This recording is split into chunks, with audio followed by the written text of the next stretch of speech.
The need for double training with following constraints. Once daily, working during day, therefore training in morning or in evening.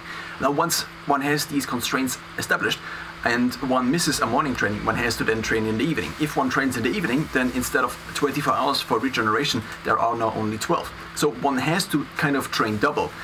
Then maybe even sometimes not have to sleep in between, because sometimes you cannot get sleep in between, which then means you kind of have to train double.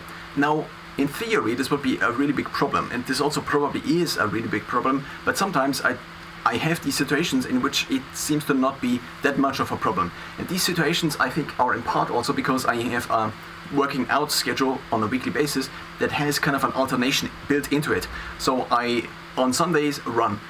Then I have 3 days of resistance training, which are Mondays, Wednesdays, as well as Fridays.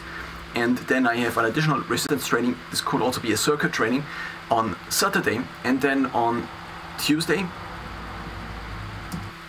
I do interval training in order to try to increase my VO2 max. And on Thursday, I do air biking.